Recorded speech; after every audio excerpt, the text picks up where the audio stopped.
9 de cada 10 oyentes de podcast recomiendan La vieja raza de Alejandro Guardiola. No conduzcas si escuches La vieja raza al mismo tiempo. Si no recomiendas La vieja raza a tus amigos, te partimos las piernas. La vieja raza puede producir efectos secundarios como sonrisas, carcajadas y diversión. En general, recomendamos utilizarlo con moderación. Bienvenidos a un nuevo episodio de La vieja raza. Soy Alejandro Guardiola y hoy os traigo un episodio muy especial en el que vamos a hablar de una saga de libros que ahora mismo está bastante de moda. Se trata de la saga de Blackwater, escrita por Michael McDowell y publicada por Blackie Books. ¿Qué es lo curioso de esta historia? Pues que se publicó originalmente en 1983, que el autor quiso en su momento que se publicara en un formato económico y en un plazo de tiempo determinado. En su momento se publicaron con una diferencia de un mes los 6 volúmenes que componen toda la saga de Blackwater, y en la actualidad Blackie Books nos trae esta historia con la peculiaridad que se va a publicar un volumen cada 15 días. Se han publicado 3 hasta el momento. Yo creo que os voy a hablar de los 2 primeros en este espacio, y que os iré hablando más adelante del resto cuando ya he empezado a leer el tercero y ya he terminado de leer los 2 primeros. ¿De qué se trata? Bueno, aparte de la maravillosa edición que nos ha hecho Blackie aquí con tintas doradas, que yo creo que es la misma que tienen las ediciones italiana y francesa de la saga, pues estos libros que andan por 260 páginas y cuestan unos 9 y poquito euros, 9,40, 9,90 creo. Es una historia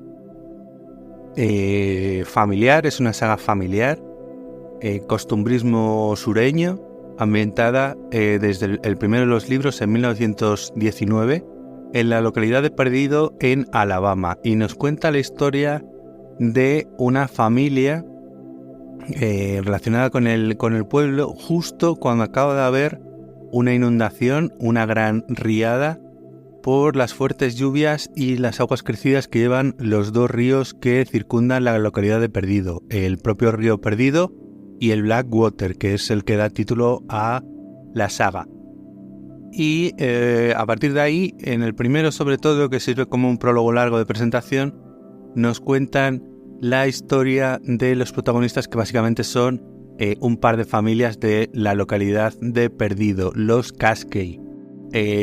Perdido es una localidad sureña con todos los prejuicios que se implica, sobre todo en la época de la que estamos hablando, es decir, familias ricas blancas que emplean a sirvientes negros que además viven físicamente en otros lugares. No se habla de gueto, pero vamos, hay un barrio negro donde vive todo el mundo. Se explica, lo ves directamente en la primera página donde te explican el mapa de la localidad. Y luego una serie de familias pudientes, los ricos del pueblo, por llamarlos de alguna manera, que son quienes poseen los 3 aserraderos de madera, que es la principal industria de época. Pues la madera era el principal material de construcción que se empleaba.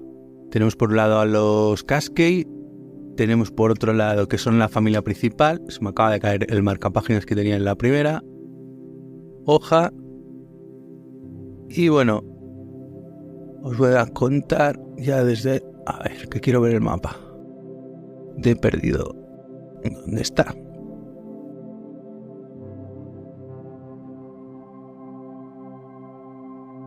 Aquí, vale. Tenemos los Cascade, tenemos los de Bordenave y tenemos los Turk. Además están... McDowell no se complicó la vida. Por un lado están en orden los aserraderos de los Turk, los de Bordenave y los Cascade, y por otro lado, en la orilla opuesta del río, las casas de los Turk, de los de Bordenave y los Cascade. Bueno, pues nos habla principalmente esta saga de los Cascade, Mary Love y James. Mary Love es la viuda, su marido murió, tiene 2 hijos, Oscar y Sister. y el tío de ellos, James, que está casado y tiene una hija que se llama Grace, aunque su mujer ahora mismo no se encuentra en casa. Pues a partir de ahí nos cuenta una historia que de esta familia que posee el aserradero, y todo se cambia. El punto de inflexión es justo en el principio de la historia, cuando todo el pueblo está inundado y resulta que encuentran a una persona, a una mujer que iba a ser la maestra que venía para el pueblo, Elinor Dahmer. A partir de ahí, pues todo esto va a poner patas arriba todo la situación de la familia. Va a dejar de ser una extraña que viene a romper un poco lo que es la estructura de poder de la familia por la matriarca Mary de Love, que parece que la pobrecita no está a gusto sin manejar, sin manipular, sin meterse en la vida de los demás, porque la pobrecita no parece que no tiene ningún otro hobby más que ese, y la verdad es que se asemeja bastante a esas grandes sagas familiares que habéis visto, por ejemplo, porque le pongáis un poco una etiqueta a Falcon Crest, y esta mujer sería Angela Channing.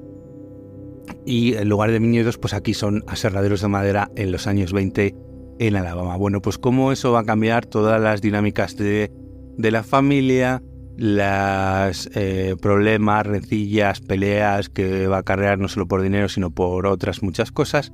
Y lo que tiene de curioso también esta saga es que introduce el elemento fantástico de forma muy sutil, que vemos cada cierto tiempo y que no nos deja de decirnos, oye, mira, esto parece una saga costumbrista familiar, pero además hay algo más extraño.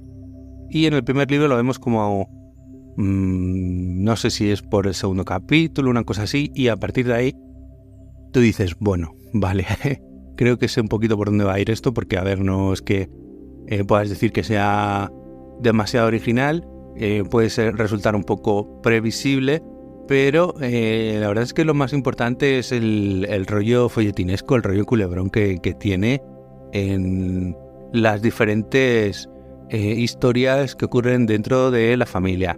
Que si este se casa con aquel, que si a la madre no le parece bien, porque ya os digo que todo tiene que ser controlado por ella.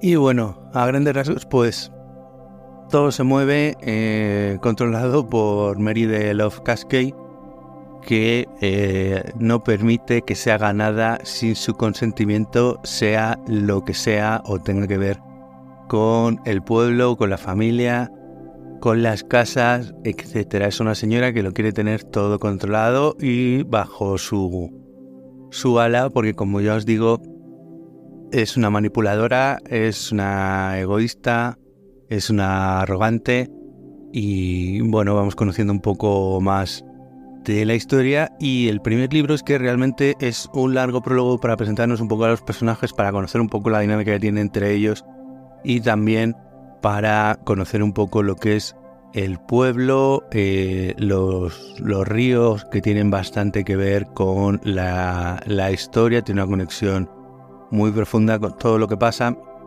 De hecho, el primer libro es La Riada, y se lee muy bien el primer libro.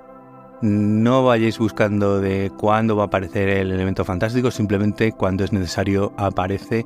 Pero lo más importante son las dinámicas y las peleas familiares, lo que pasa y cómo van avanzando algunos de los personajes, que vemos que sí que avanzan, pero gracias a veces a algún empujoncito que otro por parte de otros personajes. Ya en el segundo libro, que además veo que se ha repetido en el tercero, por si no te acordabas de lo que había sucedido, te viene un pequeño resumen, como un previously en las series de televisión, un anteriormente en Perdidos, etcétera, pues de una página para recordarte qué es lo que ha pasado en el libro anterior. Y bueno, el segundo libro es El dique, porque va a girar todo en torno a la construcción de unos diques de contención en torno a los ríos, para que no se vuelva a desbordar, porque ocasionó unas grandes pérdidas en los aserraderos que, como os digo, eran o son la industria principal del pueblo. Aquí ya hay un salto de 2 años, creo que si el primero era 1919, aquí ya empieza en 1921, y por supuesto, como va a suponer un gran desembolso de dinero, los más adinerados, los propietarios de los aserraderos, pues van a ser quienes también contribuyan a la construcción del dique. Veremos cómo esto va afectando a las familias. Aquí ya empezamos a ver cómo algunos personajes de los que no nos habían tratado mucho, que simplemente habían estado ahí como un poco más de secundarios, adquieren algo más de protagonismo. Otros de los que no sabíamos nada aparecen o tienen consecuencias su aparición, etc. Por ejemplo, el de Sister Cascade, que aquí, la hermana de Oscar, que aquí tiene mucho mayor protagonismo, se le da mucho mayor aire en la historia, y quizás en la primera parte aparecía prácticamente para apoyar las decisiones de su madre, y aquí vemos que vuela por sí misma, tiene mucho más espacio en la historia, en la narrativa, y cómo avanza también este personaje.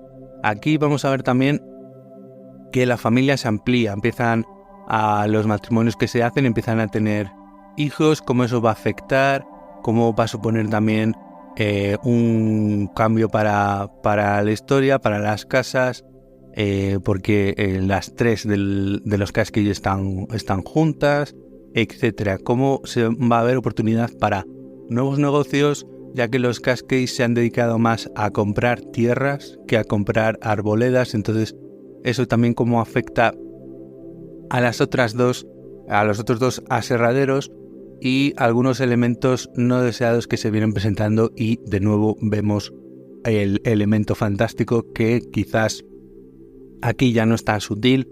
Aquí ya nos vienen avisando que hay algo desde el primer libro que no cuadra dentro de las leyes de la física que conocemos, y que está ahí Guardián esperando al momento oportuno, o bien para revelarse, o bien para verlo mucho más de su propia naturaleza.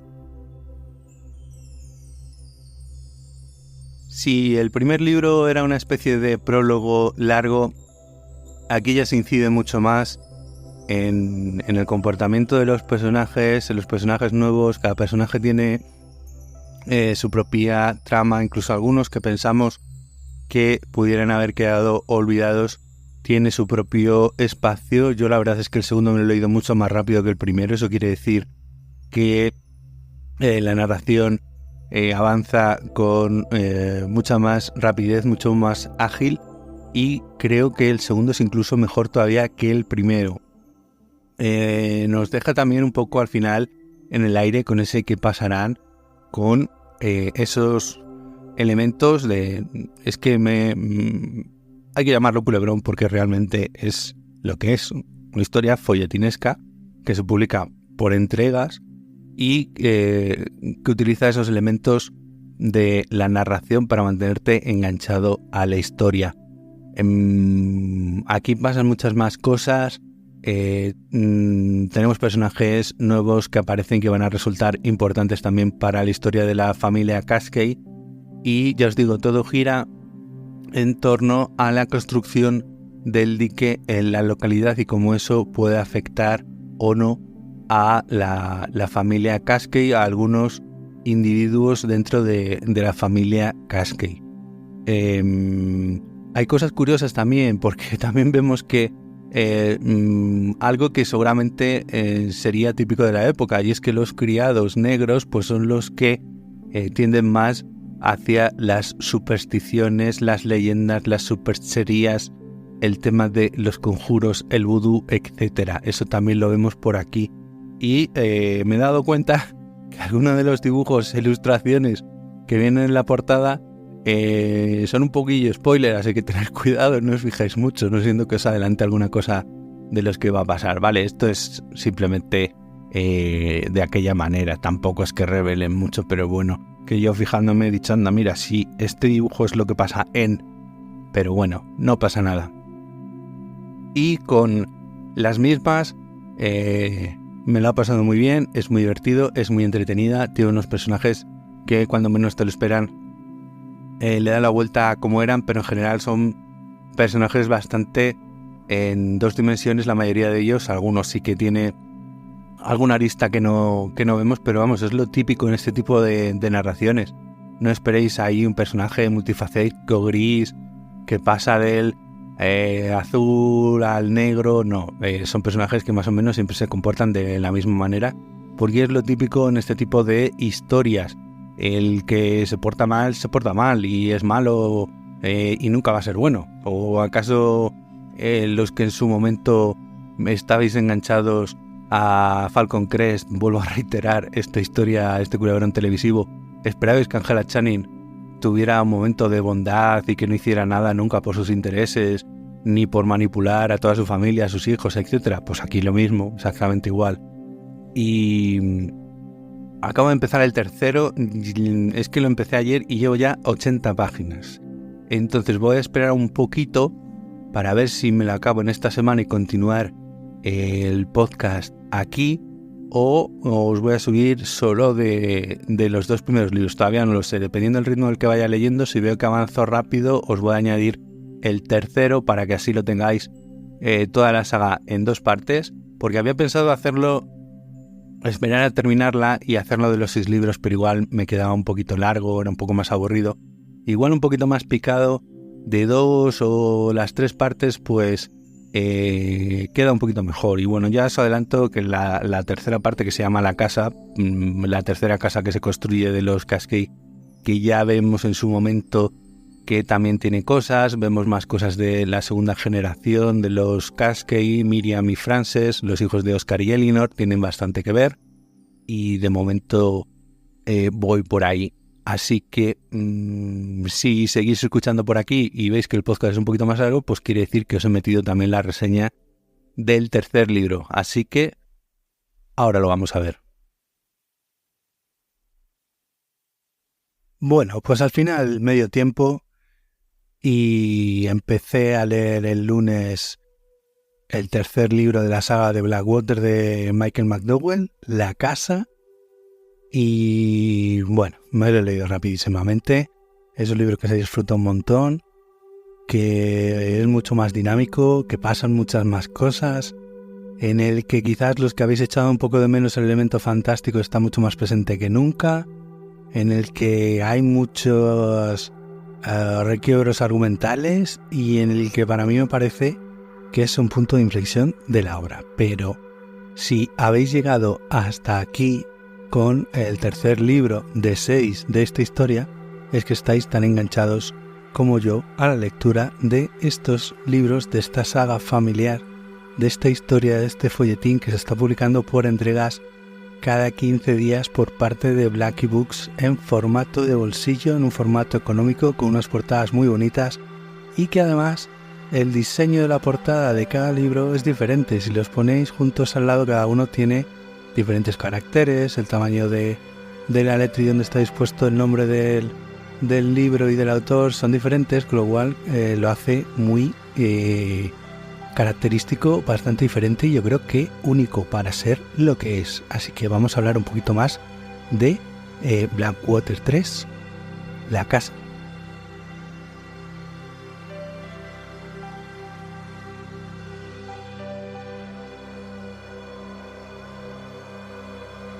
Los libros anteriores, el primero era una especie de presentación, estaba basado principalmente en lo que sirve de iniciador de la historia, que es la riada de los ríos Blackwater y Perdido, en medio de los cuales se encuentra la localidad de Perdido de Alabama, que es donde está situada la acción de nuestros personajes. El segundo era la construcción del dique para que no volviera a haber esa riada que hubo en el primer volumen y todo giraba en torno a ello. Pues en esta ocasión va a estar todo mucho más centrado en la casa, refiriéndose a la casa de los Cascade de Oscar y de Elinor. Esa casa que la matriarca de la familia les construyó como regalo de bodas, pero que a regañadientes y por el controlador carácter que tiene esta señora, pues ni siquiera les ha entregado. Entonces tiene mucho que ver la casa en esta historia. Y aquí vamos a ver que comienza ya en 1928 con los personajes de la segunda generación, Miriam y Frances ya un poco más creciditas. Frances empieza el colegio, Miriam le lleva un año de ventaja y bueno, eso empieza un poquito por ahí. Y vamos a ir adelantando un poco más en el tiempo. A Frances le ocurre algo, no vamos a decir qué, ni cómo, ni cuándo, ni nada. Y se tiene que quedar en casa. Y vemos sobre todo también cómo ocurre la crisis de la bolsa del 29 y cómo en un principio nadie se alarma porque parece que la bolsa de Nueva York, el Wall Street, se encuentra demasiado lejano para que pueda afectar a el dinero, las inversiones y los negocios de perdido. Pero vamos viendo como poco a poco esos problemas subsidiarios y subsecuentes de la crisis económica de todo el país se van a hacer eco también, van a tener repercusión en la población de perdido y cómo ello va a afectar a las familias de nuestros protagonistas, a los Cascade, a los Turk, y cómo eso va a significar dificultades económicas para los Cascade, sobre todo para Oscar, que es quien en realidad lleva el peso del aserradero, ya que su tío James es poco menos que una figura representativa, pero que en realidad quien se encarga del negocio, quien se encarga de que todo marche bien, quien se ha encargado también de comprar tierras para plantar árboles, quien se ha encargado de diversificar el negocio para que no todo recaiga en el negocio de la madera, puesto que poco a poco se han ido dando cuenta que la madera como material constructivo se ha ido abandonando por otro tipo de materiales, y Oscar es el que sabiamente ha ido invirtiendo, ha ido diversificando el negocio para que no tengan ningún tipo de problema la familia con el negocio. Entonces y a pesar de ello se ve apretado por pagar el crédito que tiene concedido por el banco y tiene que recurrir a obtener el dinero de otra forma. Todo esto va a afectar a las relaciones de la familia, porque ya sabemos que el dinero es un tema que afecta tanto a las relaciones personales como a las familiares y les va a afectar profundamente, llegando a un punto casi de no retorno de las relaciones personales de la familia Cascade. McDowell tiene algo que me parece muy curioso, y es que cuando te estás preguntando, oye, ¿qué pasó con tal personaje que no sabemos nada de él desde el libro anterior? Pues te casca un capítulo relativo a ese personaje para que no se te olvide que estaba ahí, que sigue su vida, que sigue creciendo y que te cuenta solo lo que tenga que ver con cómo su vida se entrecruza con los personajes principales. Y esto lo hace con un par de personajes, sobre todo uno de ellos, Sister Cascade, que desde que se casó no habíamos vuelto a saber nada de ella, ni de su vida, ni de su matrimonio con el marido del que se encargó de gestionar la construcción del dique en el anterior libro. Y todo eso nos lo va racionando bastante bien.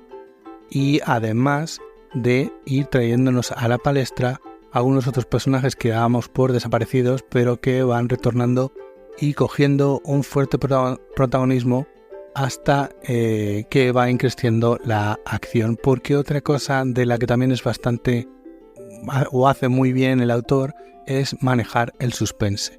Cuando trae un personaje que tú ya sabes que puede ocurrir algo, ese suspense se va dosificando y va aumentando, va en un increscendo hasta que ocurren cosas. Y esta serie pues no deja de ser, como os decía, un culebrón familiar a lo Falcon Crest, con su matriarca, con su Angela Channing, que no deja de ser otra que Mary Love Cascade, la madre de Oscar y de Sister, y que no puede ni ver en pintura a su nuera Elinor, y que le encanta que los demás le dan favores, manipular, controlar, manejar la vida de los demás, perdonar vidas y bueno, Y ese es un poco el entorno a lo cual giran la familia de los Casky del aserradero y de lo que les ocurre. Y bueno, realmente el pueblo aquí no tiene tanto, no nos cuentan demasiado de qué es lo que ocurre, de si prospera, de si no prospera. Solo nos hablan un poco más de lo que tenga que ver con los propios Casky, y un poco al final pues no habíamos vuelto a ver nada de lo que era la iglesia en la que se refugian en el primer libro. Aquí vuelve a salir un poquito también.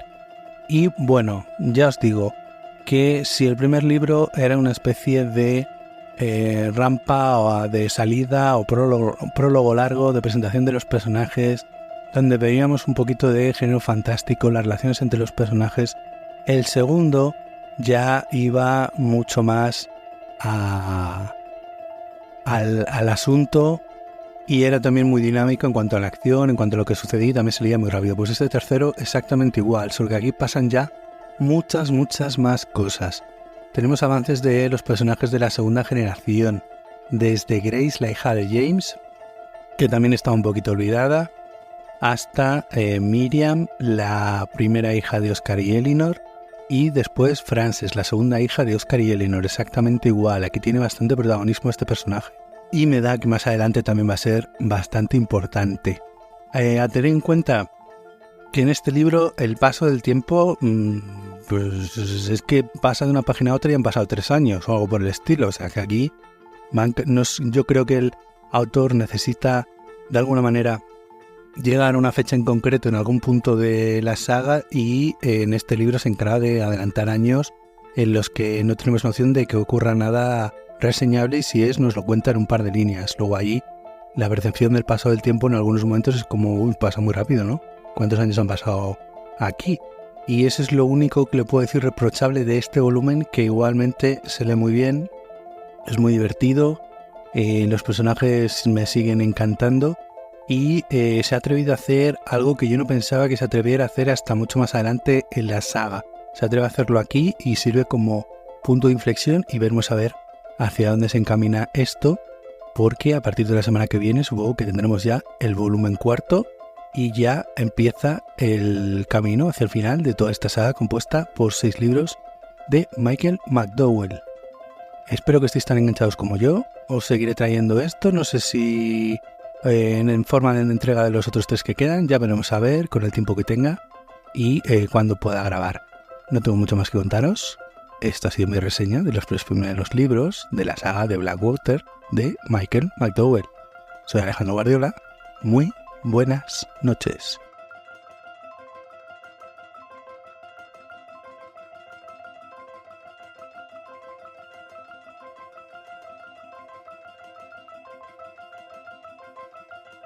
Bienvenidos a un nuevo episodio de La Vieja Raza, una vieja raza muy especial en la que vamos a hablar de una serie de libros que ahora mismo están funcionando y lo están vendiendo absolutamente todo.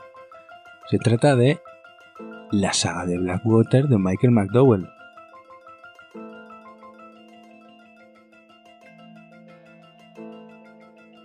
Ya tenéis en el podcast desde hace tiempo mi recomendación de los 3 primeros volúmenes de Blackwater. 12 semanas después de publicado el primer volumen, La Riada, nos llegan ya la semana pasada el último y con el que finaliza la saga de esta historia de costumbrismo sureña con toques de fantasía, de terror sobrenatural, pero que no son el principal elemento de esta serie. El principal elemento de esta serie son los personajes, la familia Casky, y cómo a lo largo de los años, desde 1919 que empieza el primero, hasta mediados de los años 60 que termina La Lluvia, pues vemos cómo esta familia va prosperando con el negocio del aserradero, cómo van teniendo diferentes disputas, rencillas familiares, hijos que se van y no vuelven, peleas por joyas que deberían ser heredadas por unos pero que son heredadas por otros, hijos que pasan prácticamente a propiedad de una persona a cambio de posesiones terrenales, etc. Tenemos muchas de esas cosas y ya os decía en la reseña de los primeros volúmenes que lo más cerca que me encuentro de que podáis entender de qué se trata Blackwater es hablar de un Falcon Crest sureño, lo único que sin tener viñedos, ya que aquí la principal riqueza de la familia protagonista se basa en la madera, en los aserraderos, aunque luego más adelante, ya en este punto en el que nos encontramos de la historia, pues van a diversificar en muchas otras cosas y van a invertir en tierras que luego más adelante le van a dar otro tipo de dividendos y otro tipo de riqueza que van a ir encontrando, no de forma fortuita, pero bueno, de forma un poco por suerte, de aquella manera. Si habéis llegado hasta aquí en la serie, quiere decir que os he enganchado tanto como a los que hemos ido comprando los libros quincenalmente, porque es como han ido saliendo publicados por Blackie Books, con esas magníficas portadas doradas, plateadas, alguna tan abigarrada, tan retorcida, incluso alguna de ellas a poco que te fijes con algún que otro spoiler de las tramas, así que vuelvo a repetir, ojo con fijarse demasiado en los dibujos que acompañan las cubiertas, ojito con eso. Por lo demás, vamos a hablar de los volúmenes 4, Guerra, el 5, Fortuna y el último y sexto, Lluvia. Habíamos dejado a la familia de los Cascade en el mayor punto de inflexión para mí de la serie, que yo no pensaba que el autor se iba a atrever a realizar tan pronto dentro de la saga como en el número 3. Y bueno, pues así sucede. Y en adelante cómo se va a ajustar la familia, todos los miembros de la familia Cascade a ese cambio producido. Existe un cambio de poder en la familia y cómo a partir de ahí se va a manejar ese cambio de poder.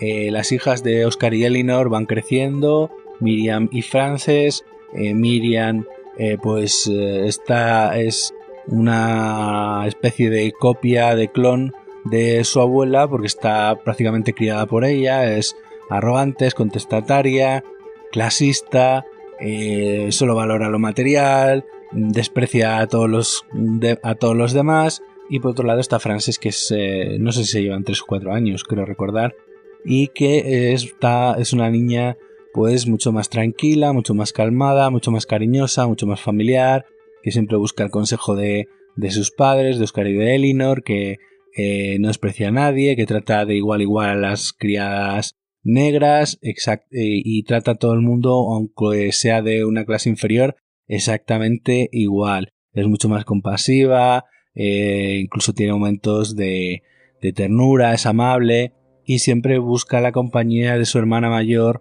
que la desprecia completamente. Y bueno, esto es una de las dinámicas que vamos a ver sobre todo en esta parte del libro, y poco a poco pues cómo van avanzando las cosas y cómo Oscar ya lleva prácticamente todo el tema del aserradero. James está prácticamente retirado, es una figura simplemente sobre el papel, y como poco a poco Oscar va también diversificando por miedo a que el tema de la madera pues pueda venirse abajo, debido a que en estos momentos hay otros elementos de construcción, sobre todo en las grandes ciudades, y la madera está un poco dejada de lado en cuanto a material de construcción de casas, que era por lo que principalmente tenían encargos y ganaban dinero el aserradero de los Cascade, que recordemos que se hizo con los otros 2 aserraderos que había en el pueblo de Perdido.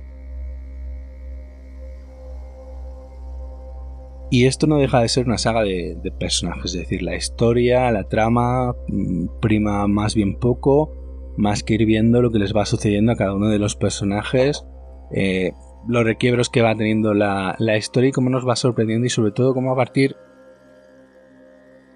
de este volumen pues ese elemento fantástico, ese cosa sobrenatural que teníamos presente, que sabíamos que estaba, nosotros solo como lectores, pero el resto de de los personajes no tienen conocimiento de ello, pues se va haciendo cada vez más presente, cada vez más.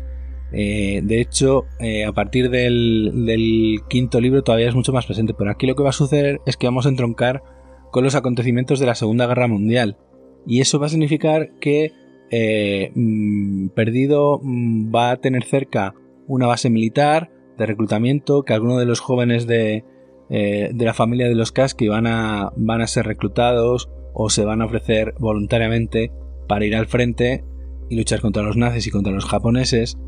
Pero sobre todo lo que va a significar para la familia es que van a recibir encargos por parte del Departamento de Defensa de Madera. Entonces eso va a hacer que las abultadas arcas ya de los Kaskys pues se van a multiplicar todavía más, porque van a tener esos contratos asegurados durante toda la época de la guerra, que a pesar de que tienen restricciones en cuanto a compra de ropa, a alimentos, etcétera, pues va a significar que su negocio va a seguir prosperando y que van a poder dedicarse a ello gracias a los contratos generados por el gobierno de los Estados Unidos a los aserraderos de los Kasky. Eso también va a significar que van a tener soldados merodeando todas las casas de los Kasky, porque vienen de las bases que tienen cercanas a pasar el fin de semana perdido. Alguno de ellos se hace bastante amigo de la familia, en particular Billy Bronze, un oficial que va a entablar bastante amistad con toda la familia de los Kasky, y a partir de aquí vamos a ver qué es lo que sucede con él, porque desde este momento va a pasar a ser uno de los personajes más cercanos y de los que salen nuevos que más presencia va a tener a partir de aquí dentro de la historia.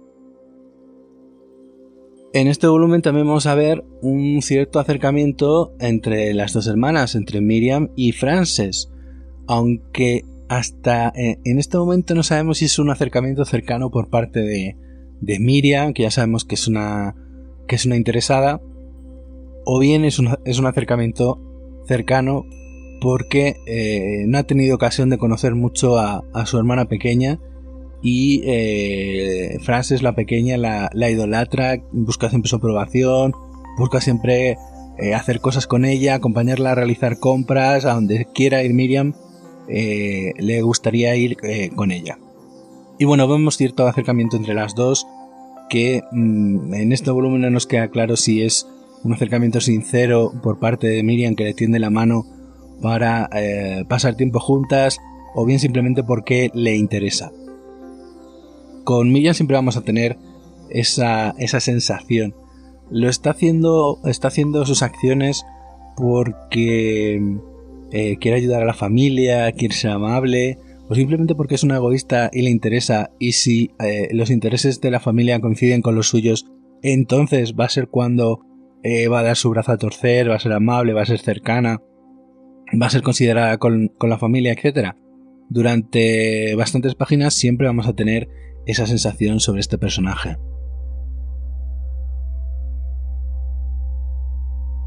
Por supuesto que también va a tener grandes pulsos de poder Miriam con su madre, con Elinor. Si bien Miriam es más descarada, no tiene paciencia, los movimientos de Elinor siempre son sutiles, siempre son por debajo de la mesa, nunca los ves venir, siempre se encuentra un paso por delante de los demás, siempre parece que tiene cierta capacidad premonitoria, como si pudiera saber qué es lo que va a pasar, y esa sensación siempre la vamos teniendo a lo largo de la saga. Elinor siempre lo controla todo, aunque parezca que no lo controla todo, aunque pensemos que está perdiendo la partida, no va a ser así. Al igual que en los volúmenes anteriores, cada una de estas partes se suele cerrar con un acontecimiento importante, un acontecimiento impactante, que Michael McDowell te deja con las ganas de leer más, y así es también con Guerra.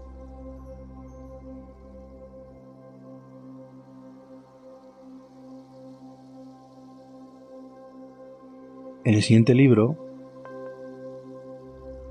la fortuna, vamos a ver sobre todo muchos cambios en cuanto a Frances, la pequeña de Oscar, y Elinor.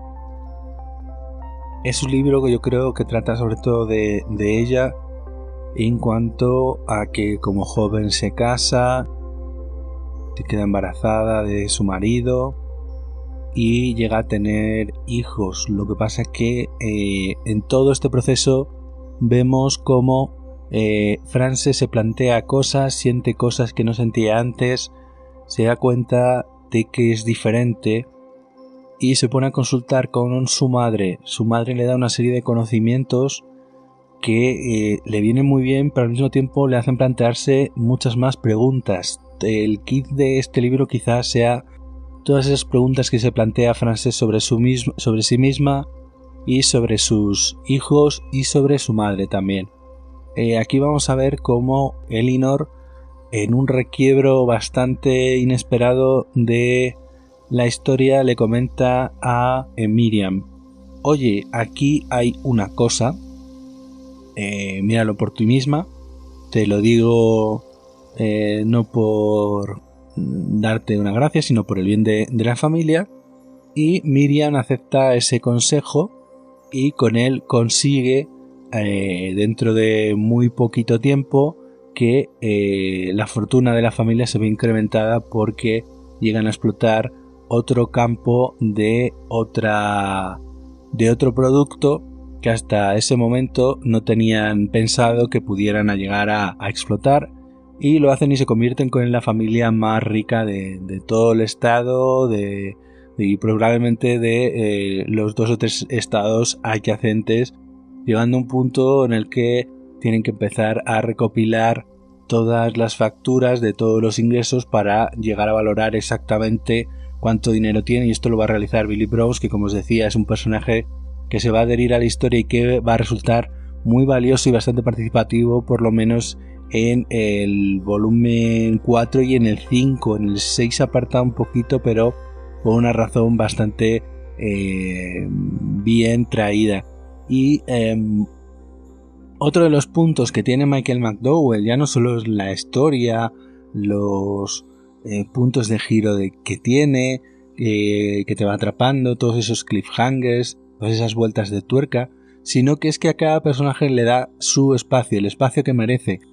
Como os decía en la reseña de los anteriores volúmenes, cuando pensabas que hay un personaje del que hace tiempo que no te hablaba y del que no sabías nada, no te preocupes, va a tener su capítulo y va a tener su espacio y te va a contar qué es lo que lleva haciendo todo ese tiempo, qué es lo que ha hecho y qué es lo que va a hacer y cómo se va a cruzar su historia con la de los Cascade principales.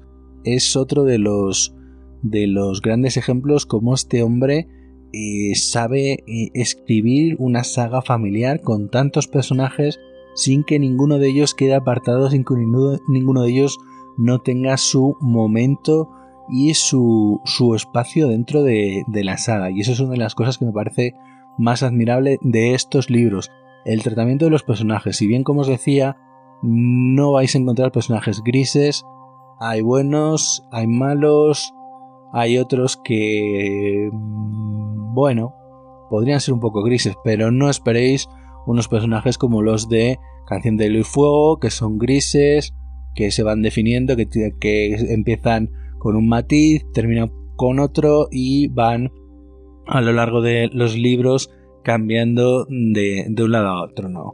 Esto es una narrativa mucho más clásica, y aquí lo normal es que los personajes terminen exactamente igual que como empiezan, con justicia poética y todo incluso, y el que empieza y es bondadoso y se comporta bien tiene un final feliz, y que no, pues tiene un final horrible. Esto es así en estos personajes, haceros a la idea.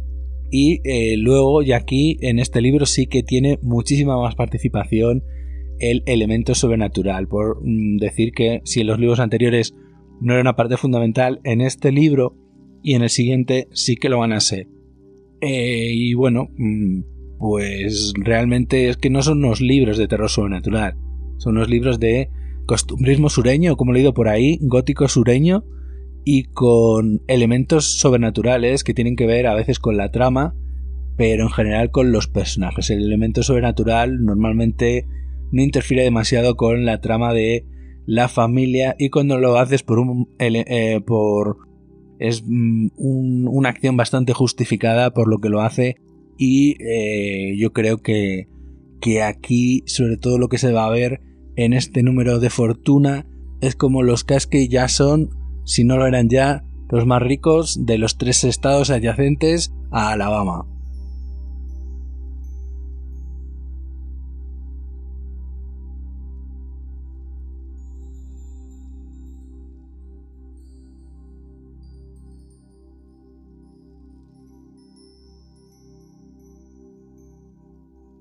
Y por último, Lluvia, el que cierra, publicado la semana pasada.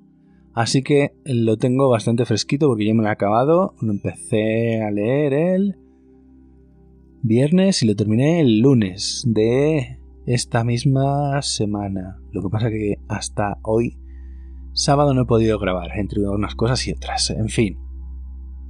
Todos los libros tienen unas 260 páginas. Se leen bastante bien, tienen capítulos cortos, tiene una narrativa muy directa, no se anda por las ramas, no se encalla en ningún momento. No son libros de acción, pero la acción no se encalla en ningún momento, siempre están sucediendo cosas, siempre le están pasando cosas a alguien, a este o al otro, o hay que ir a ayudar a no sé quién, o hay que ir a buscar a no sé quién en coche, o siempre están pasando cosas, aunque penséis que no tengan que ver con la trama principal, siempre están sucediendo cosas. Y yo os digo que lo mejor de esta serie, de esta saga, son sus personajes, por unas cosas o por otras. Cada uno tiene su propio carisma. Le coges más cariño a unos y a otros. Eso ya empatizas tú ya como quieras y te lo montas como tú quieras, como mejor te resulte a ti la lectura. Pero desde luego hay algunos que se les coge cariño, a otros que no te acaban de caer bien, pero ahí también está la maestría del autor en hacer eso. Como os digo, no hay personajes grises, que cambien de bando, que tengan un crecimiento personal enorme. A veces puede haberlo, pero no es lo principal aquí. Aquí realmente, por ejemplo, Miriam, que podría ser un ejemplo de personaje, realmente ni es tan mezquino al principio, ni tampoco están bondadosos al final. Sigue siendo un poco desagradable, simplemente que va creciendo, se va haciendo mayor, y los años y la experiencia y cómo ir viendo que se ha ido ganando por sí misma y por su valor, por el valor que tiene, un hueco en el negocio de la familia, y que es valiosa para el negocio de la familia. Es en esos momentos el principal pilar, dado que Oscar, su padre, prácticamente está retirado. Y no sé qué más decir, que el libro sexto es como un círculo donde se viene a cerrar, a volver al status quo que veíamos en el primer volumen de alguna forma, por así decirlo. Me han gustado mucho, me han tenido muy entretenido, me los he comido, los he leído rápidamente. Es una saga de personajes femeninos, de matriarcas y de personajes femeninos, que son los importantes aquí en esta historia. Puede haber personajes masculinos, pero no son tan importantes, o siempre quedan en segundo plano. Aquí lo importante son las mujeres, o sea, eso tenerlo bien claro. Las que mandan y las que tienen el poder, y las importantes en esta historia son las mujeres. Y a quien no le guste, pues ya sabe dónde tiene que ir. Y la edición de Blackie Books, o sea, que por 9,90 tengas estos libros tan bien editados, sin una sola rata. Quería hacer referencia al traductor, que los primeros volúmenes igual sí que había alguna cosa que no me terminaba de cuadrar. Creo que menos el 4, que lo traduce otra persona, que lo voy a consultar ahora mismo. Todos los demás los traduce Carles Andreu. Así que también, porque ha debido de ser un trabajazo enorme. Y las portadas con tintas tan bonitas, que los lomos son cada uno distinto, ninguno es igual. Me parece una experiencia absoluta, que a poco que os gusten los libros entretenidos de sagas familiares, deberíais leer, porque para mí ya no solo es el fenómeno literario de la temporada, sino del año, y a lo mejor de lo que vendrá.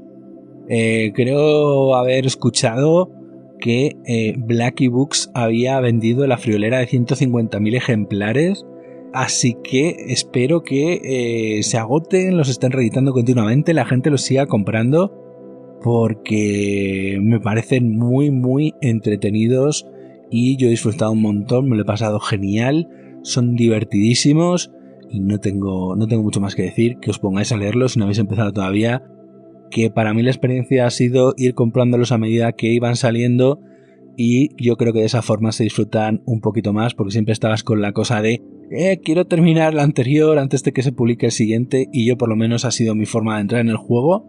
Yo he entrado ahí, los he ido comprando y leyendo a medida que salían. Ya si queréis comprarlos todos juntos y leerlos de golpe, pues ya cada uno se lo mete y se lo disfruta como quiera. Esta ha sido mi experiencia lectora con Blackwater, me lo he pasado genial, lo reitero otra vez. Son unos libros maravillosos y que deberíais tener cerca de vuestra mesilla. No tengo mucho más que contaros, esta ha sido mi lectura de Blackwater. Soy Alejandro Guardiola, me podéis encontrar en Facebook, Instagram y ya. Y el podcast en iVoox, Spotify, Google Podcast, Apple Podcast y todas las plataformas de podcast en castellano. Y Podimo también. A lo que iba, nos vamos a escuchar en otra reseña, en otra recomendación de contenido. Soy Alejandro Guardiola. Muy buenas noches.